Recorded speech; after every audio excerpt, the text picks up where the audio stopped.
పోరాటం అని చెప్పి బయటికి రావాలనుకున్నాను. ముందు సోషల్ మీడియాలో ఒక ప్రచారం మొదలుపెట్టింది. నా భర్త గౌరవనీయులు అనిల్ కుమార్ గారి ఫోటోను చూపిస్తూ దాంట్లో ఏవి రెడ్డి గారు అనేటటువంటి వ్యాపారవేత్త నా భర్త కలిసి ఏదో ల్యాండ్ లావాదేవీలు చేశారు. ఆ ల్యాండ్ లావాదేవీ వల్ల నాకేదో పెద్ద ఎత్తున ఫైనాన్షియల్ బెనిఫిట్ అయింది, అట్లా నాకు కాంగ్రెస్ పార్టీకి అవినాభావ సంబంధం ఉంది అనేటటువంటి అంశాన్ని ప్రజల మధ్య ప్రమోట్ చేసే ప్రయత్నం చేస్తున్నారు.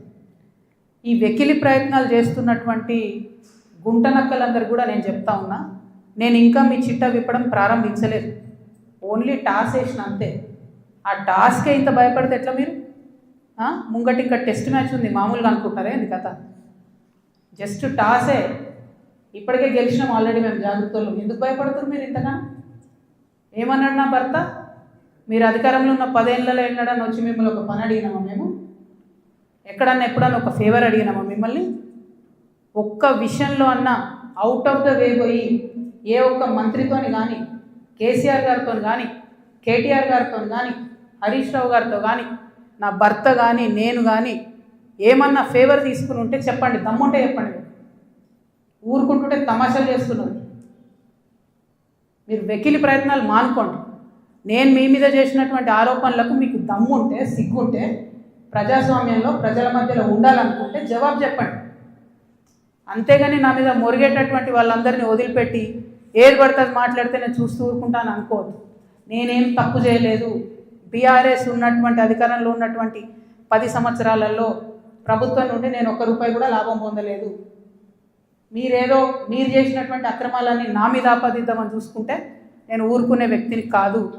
నీతి నిజాయితీ నా వైపు ఉంది కాబట్టి నేను ఇలా ధైర్యంగా కుండబద్దలు కొట్టినట్టు ఎక్కడికి పోయినా మాట్లాడుతున్నా. నాకు ఎవరితో అండర్స్టాండింగ్ లేదు, ఎవరితో వ్యాపారం లేదు. నా భర్త ఎప్పుడైతే టీఆర్ఎస్ అధికారంలోకి వచ్చిందో నేను నా భర్త ఒకటే విషయం అనుకున్నాం. అమెరికా నుండి 2004లో మేము వస్తే నేను ఉద్యమంలో ఉన్నా, ఆయన వ్యాపారంలో ఉన్నాడు. ఇల్లు గడవాలి కదా, మీ లెక్క మంది మీద వాడు దోసుకోలే. నేను ఎప్పుడు మీ లెక్క నేను ఎవరిని వాడి వసూలు చేసుకొని ఉద్యమాలు నడపలేను. సమయం సందర్భం వచ్చినప్పుడు నా నగలు కుదబెట్టి బతుకమ్మ చేసిన నేను. అందుకే ఇంత పౌరుషం నాకు. ఉద్యమంలో మీరు ఎవరెవరి దగ్గర దోసుకున్నారు, ఏ స్టూడియోల దగ్గర పోయి ధర్నాలు చేసి వాళ్ళతో కాంప్రమైజ్ అయిండు, అన్నీ తెలుసు సంగతులు. చెప్పలేదు, ఎందుకంటే సిగ్గుపోతుంది తెలంగాణ వాళ్ళదని. నవ్వేటోళ్ళ ముందట జారిపడొద్దు అన్నారు కాబట్టి చెప్పలేదు. మీరు ఊరికే తమాషాలు చేసి నాతో పెట్టుకుంటే మాత్రం మామూలు చిట్టా లేదు నా దగ్గర. ఇవాళ నేను ఫస్ట్ టీ న్యూస్కి లీగల్ నోటీస్ పంపిస్తా ఉన్నా. నా భర్త పేరు పెట్టి కృష్ణారావు అనేటటువంటి ఎమ్మెల్యే గారు ఏదైతే ప్రెస్ మీట్ పెట్టినరో, మీరేమన్నా ఆల్తు ఫాల్తు social media channel T news అంటే? శాటిలైట్ ఛానల్, మీరు ఒక పార్టీని రిప్రజెంట్ చేసే ఛానల్, కనీసం వెరిఫై చేసుకోరా? ఏది పడితే అది వేసేసుడేనా? వేరే వాళ్ళది వేస్తే వాళ్ళు ఊరుకున్నారేమో, నేను ఊరుకునేదాన్ని కాదు, ముందే చెప్తున్నాను. టీ న్యూస్కి లీగల్ నోటీస్ ఇస్తున్నాం. 1 వీక్లో పబ్లిక్ అపాలజీ చెప్పాలి బిడ్డ, పబ్లిక్ అపాలజీ. కోర్టుకి ఈడుస్తాం ఏమనుకుంటున్నారు. తర్వాత ఏలేటి మహేశ్వర్ రెడ్డి గారు, వీరికి కూడా నోటీస్ ఇస్తున్నాం, లీగల్ నోటీసు. 1 వీక్లో మీరు కూడా తప్పుడు సమాచారాన్ని ప్రజలకు ఇచ్చినందుకు నా భర్త గారికి, నా యొక్క పరపతిని దెబ్బతీసే ప్రయత్నం చేసినందుకు నాకు పబ్లిక్ అపాలజీ చెప్పాలని మహేశ్వర్ రెడ్డి గారిని కూడా డిమాండ్ చేస్తూ ఉన్నాను. అట్లానే మాధవర్ కృష్ణారావు గారిని మీరు కూడా 1 వీక్ లోపల అపాలజీ చెప్పాలి, లేకపోతే కోర్టుకి ఈడుస్తాం, కోర్టు నుండి క్షమాపణ చెప్పిస్తాం. ఇది నాకు సంబంధం లేని వ్యక్తులు. నేను జాగృతి జనంబాట కార్యక్రమంలో పోతూ ఉంటే సడన్గా సోషల్ మీడియాలో ప్రచారం ప్రారంభమవుతుంది. వెంటనే ఏలేటి మహేశ్వర్ రెడ్డి గారు బీజేపీ ఫ్లోర్ లీడర్, ఆయనకి ఏం పనో నాకు అర్థం కాదు, ఆయనకు నాతోనేముందో అర్థం కాదు, నన్నంటే పొలిటికల్గా ఆయనకి ఏం లాభం వస్తుందో నాకు అర్థం కాదు. ఆయన బయటకు వచ్చి సీరియస్గా ప్రెస్ మీట్ పెట్టిండు. ఓకే, ఏం పెడతాడు ప్రెస్ మీటు? ఒక ఫోటో ఉన్న కాపీ తీసుకొని నా భర్తది, దాంట్లో ఏవి రెడ్డి గారి పేరు ఉంది, అది చూపించుకుంటే ఇగో వీళ్ళకి వ్యాపారాలు ఉన్నాయని చెప్తుంటాడు. అసలు ఆయనకి ఏం సంబంధం? అది ఏమన్నా పొలిటికల్ ఇష్యూవా? ఎందుకు మాట్లాడిండు? ఓకే, అంటే దీని వెనుక ఉన్న స్ట్రాటజీ చేసేసి తెలంగాణ ప్రజలు అర్థం చేసుకోవాలి. హరీష్ రావు గారు బీఆర్ఎస్ పార్టీ ఏదైతే నా మీద దుష్ప్రచారం చేయాలనుకుంటున్నారో అది ఏలేటి మహేశ్వర్ రెడ్డి గారి నోటి నుండి వస్తుంది, బీఆర్ఎస్ పేడ్ సోషల్ మీడియా నోటి నుండి వస్తుంది, ఆ తర్వాత కృష్ణారావు గారు లాంటి ఎమ్మెల్యేల నోటి నుండి వస్తుంది.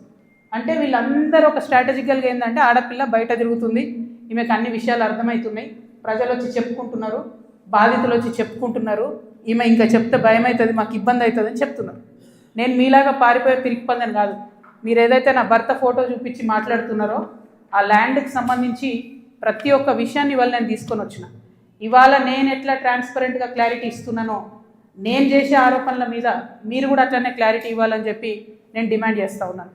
ముందుగా మీరు ఏదైతే కాపీ చూపిస్తున్నారో మా హస్బెండ్ది ఏవి రెడ్డి గారిది ఉన్నటువంటిది, అది 2 సర్వే నంబర్లకు సంబంధించినటువంటి ల్యాండ్.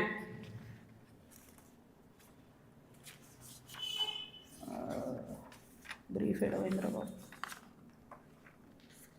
ఇది అదేంటంటే 2010/2 2010/3 అనేటటువంటి భూమి. దీనికి 1975 నుండి కూడా ఈ భూమికి కంప్లీట్గా పట్టాలు ఉన్నాయి, దానికి పాస్బుక్లు ఉన్నాయి, కంప్లీట్గా ఇది ప్రైవేట్ ల్యాండ్. ఈ ప్రైవేట్ ల్యాండ్లో 4 వ్యక్తులు, 4 కొడుకులు, వాళ్ళకి మనిషి 4 ఎకరాలు వచ్చినాయి. ఈ మనిషి 4 ఎకరాలు వచ్చినటువంటి ఈ భూమిని అక్కడ ఒక కంపెనీ ఉంది, టేకంషా అనే కంపెనీ. ఆ టేకంషా అనే కంపెనీకి 37 ఎకరాలు ప్రభుత్వము అమ్మింది ల్యాండ్ ఒకప్పుడు. వాడేం చేసిండు, ఆ అమ్మిన ల్యాండ్తో పాటు ఈ ప్రైవేట్ వాళ్ళ భూమి కూడా లోపలేసుకొని కాంపౌండ్ వాళ్ళు పెట్టుకున్నాడు. ఈ ప్రైవేట్ వాళ్ళంతా కాంపౌండ్ వాళ్ళకి పోయింది కాబట్టి వాళ్ళంతా ఈ రియల్ ఎస్టేట్ వ్యాపారంలో ఉన్నటువంటి మా హస్బెండ్ ఇంకా కొంతమంది దగ్గరకు వచ్చి